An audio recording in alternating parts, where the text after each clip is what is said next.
Hi everyone, Louis here. Welcome to the show. This is my first video, and today I don't want to just discuss a video cable with you. I want to discuss an obscure Japanese connector for a video game cable with you. Here it is. It's called D-Terminal, and this is what today's video is going to be all about.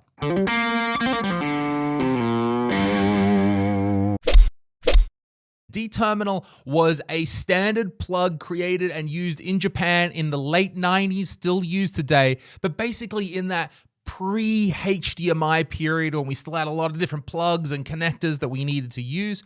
It was a standard used in Japan, and you might want to know about it because if you are looking for a special deal for a good bargain on maybe some of those Gamecube component cables, you can actually get the Japanese D-Terminal versions, usually for a reasonable discount.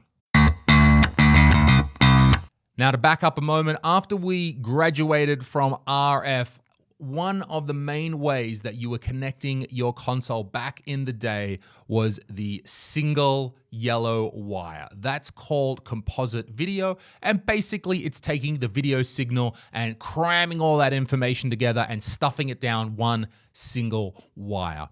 As the technology progressed, we had a standard like S-Video, which essentially took the video signal over two wires instead. And then we also had the step up to RGBS, which is the highest standard of analog video quality, and it transmitted the video over four cables. Now, if you're in North America, you might be more familiar with the component video standard. Component is generally regarded as being equivalent in quality to RGBS. However, it manages to encode the signal using only three wires. Now, whether you're using RGB or whether you're using component, you got three wires, four wires, that's still a lot of wires to plug in. Now, in PAL territories, they got around this issue by creating the Scart Plug. It's a big, black, ugly plug with 20 pins inside. You've got one for each of your RGBS. You've got your audio packaged in there as well as a few other data lines going through, and it's easy to plug it in and off you go. However, if you're in North America, there wasn't really a good solution. You were plugging 5 separate cables into the back of your TV. However, the ever-resourceful Japanese came up with the answer for this. They called it D-Terminal, and it doesn't take the audio, but it does take the 3 lines of component plus a few extra data lines to help the TV understand the signal. The easy way to break it down is that SCART is to RGB as D-Terminal is to component.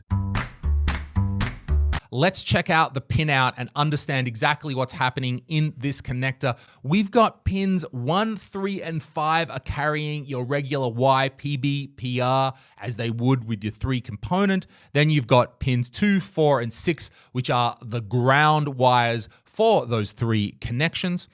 Pin 8 is giving information about the resolution of the signal, and pin 9 is telling the television whether it's progressive or interlaced. Finally, we've got pin 11 telling it whether the signal should be viewed in 4:3 or 16:9. So let's go through some of the systems that had D-Terminal cables. Remember, we're looking at that 5th and 6th generation. Now, in my trips to Japan, when I've been searching through the hard-off secondhand stores, plowing through those elusive blue bins full of junk that you never know what great goodness you will get coming very cheap, I have found quite very many Wii and Wii U D-Terminal cables. Sony also produced official D-Terminal cables for the PlayStation 3. You can also use these on the PlayStation 2 if you set the output to component. You can, however, not use them on PlayStation 1 because the PlayStation 1 does not natively produce component video. Because it's coming from the same era, Sony also produced D-Terminal cables for the PSP, the PlayStation Portable. We've got those here. It's got a nice little box in the middle. For some reason, I don't quite know what's happening in that box, but we connect one end into our PSP 2000 or 3000, and then we've got our D-Terminal and 2 audios coming off the end. And then finally, the last cable I want to show you today is the Xbox 360 D-terminal cables. Now, I would say these cables are rare. They're rare, but they're not expensive. Let me try and explain that. See, if you're in the West, you might think that PlayStation and Xbox, yeah, pretty equal. They got pretty equal offerings. Which one am I going to take this generation? I don't know.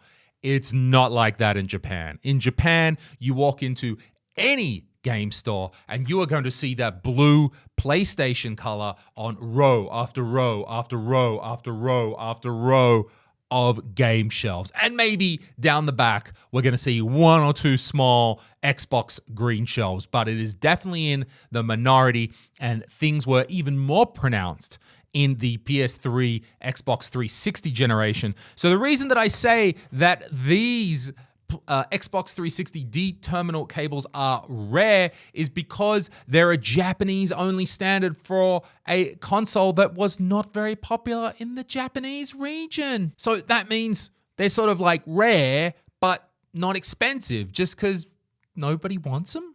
Finally, the set of cables that I don't have are the Gamecube component cables, because I'm not that rich. And also, I live in PAL territories. I have a PAL Gamecube, which will output RGB natively. So I'm pretty good, all right, with my current cable setup. Now, if you do want to get those component cables for the Gamecube, certainly very inflated prices online. However, what you can do is look for the D-terminal Japanese versions. Now, I have noticed in my scrolling that those cables tend to go from anywhere between $50 and $100 less than the North American regular straight up component versions. The shipping from Japan's pretty good, and in my experience, Japanese sellers, pretty nice guys, pretty easy to deal with. You are also going to need one of these breakout leads on the end. The only thing to make sure is that you're getting the right D-terminal connector. Basically, the television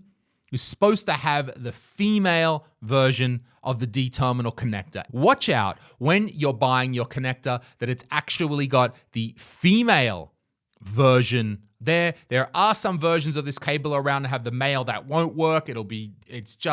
That's fine, but it's not gonna work in cable land. Should go for about $20 online, and that will allow you to use D-terminal cables on your regular Western component set. Okay, that's my first video. Thank you for breaking down D-terminal with me. It's kind of an obscure one, but it's something I learned myself in Japan, so I'm happy to pass along this knowledge to you. I'd love it if you give me a like, and if you have some more thoughts or experiences about D-terminal, maybe something I've got completely wrong, please write me in the comments. I want to learn. I want to get better at these videos, and I'll see you in the next one shortly. Bye-bye.